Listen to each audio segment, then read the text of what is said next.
এবছরে আর বাধা দেয়নি, কারণ বাঘ দেখেছে একবার হামলা করে ধাক্কা খেয়েছে, এই জন্যে এবারে কোনো ধাক্কা দেয়নি, আর এদেরকেও আদালতে যেতে হয়নি, আর চর খেতে হয়নি। এদিকে মুখ্যমন্ত্রীর বাপের বইমেলা নাকি, তা এত নাম তার করা গেছে, এতেই বোঝা যাচ্ছে যে এত নাম প্রচারের কারণ মমতা ব্যানার্জির এবারে হাওয়া পানি খুব খারাপ আছে। ২৭ সালে যে বইমেলা উদ্বোধন হবে, মুখ্যমন্ত্রীকে আর ৪২-৪৩টা ঘন্টা মারার জন্য আসতে হবে না কষ্ট করে, কারণ মুখ্যমন্ত্রীর চেয়ারে এবারে অন্যজন বসবে। ৪০টা হাতুড়ি মেরে বইমেলা উদ্বোধন করলো, এই ৪২টা হাতুড়ির মতো বাংলার মানুষ হাতুড়ি মেরে না মেরে ইভিএমে দাপন দিয়ে টাটা বাই বাই করে দেবে মমতা ব্যানার্জিকে।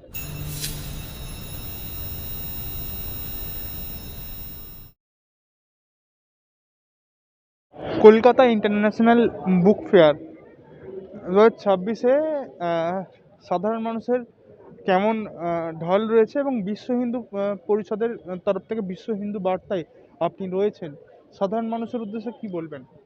দেখুন, গত বছরে বিশ্ব হিন্দু পরিষদের দ্বারা পরিচালিত বিশ্ব হিন্দু বার্তাকে বুক স্টল করতে দেওয়া হয়নি। তার পরিপ্রেক্ষিতে আমরা মামলা করেছিলাম বিশ্ব হিন্দু বার্তার তরফ থেকে গিলের বিরুদ্ধে এবং রাজ্য সরকারের বিরুদ্ধে। গিল এবং রাজ্য সরকার আমাদের কাছে পরাস্ত হয় এবং জাজমেন্ট দেয়া হয়।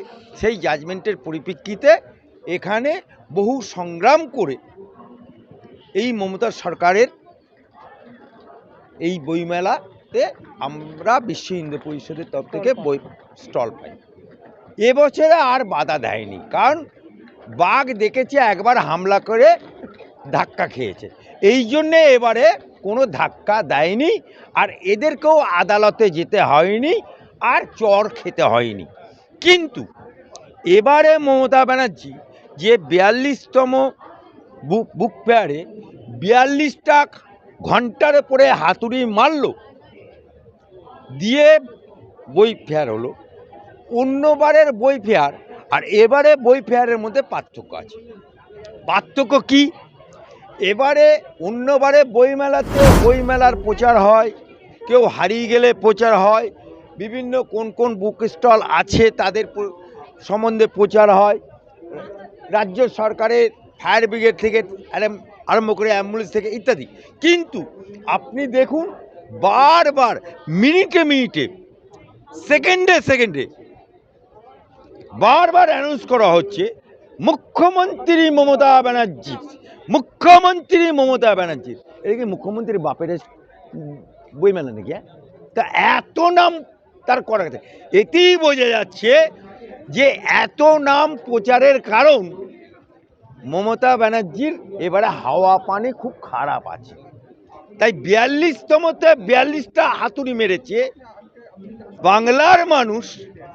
২৬ সালে ৪২টা হাতুড়ি মেরে মুখ্যমন্ত্রী ওনার বইমেলা উদ্বোধন করলেন। এর পরের বছর, মানে এই বছরের পরের বছরে ২৭ সালে যে বইমেলা উদ্বোধন হবে, মুখ্যমন্ত্রীকে আর ৪২-৪৩টা ঘন্টা মারার জন্য আসতে হবে না কষ্ট করে, কারণ মুখ্যমন্ত্রীর চেয়ারে এবারে অন্যজন বসবে।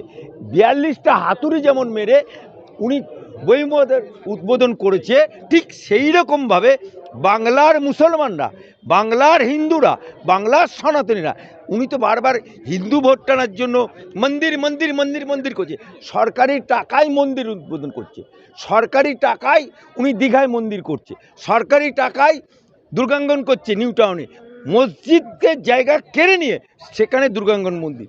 এবং আপনি পশ্চিমবাংলার ইতিহাসে দেখুন, বামফ্রন্ট ছিল ৩৪ বছর, তার আগে ৩০ বছর কোনো সরকার সরকারি টাকায় কোনো মন্দিরও করেনি, মসজিদও করেনি, গীতা করেনি। কিন্তু আমাদের মমতা বাবু সরকারি টাকায় উনি মন্দির করছেন, আর হুমায়ুন তার বাপের টাকায় মুসলমানদের টাকায় মসজিদ করতে গিয়ে তালাক তালাক করেছে। তাই মুসলমানরা ওনাকে কুর্সিতে বসিয়েছে।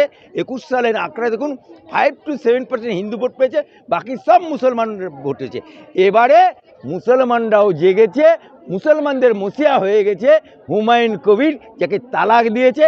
আর যতই মন্দির মন্দির করো, হিন্দু ভোট জাগরিত হয়ে গেছে। তাই মমতা বাবুকে অভয়া হত্যাকাণ্ডে প্রমাণ দেখিয়ে দিয়েছে, টেলার দেখিয়ে দিয়েছে বাংলার মানুষ। We want justice, we demand justice. তাই 42টা হাতুড়ি মেরে বইমেলা উদ্বোধন করলো। এই 42টা হাতুড়ির মতো বাংলার মানুষ হাতুড়ি মেরে না মেরে ইভিএমে দাপন দিয়ে টাটা বাই বাই করে দেবে মমতা ব্যানার্জিকে।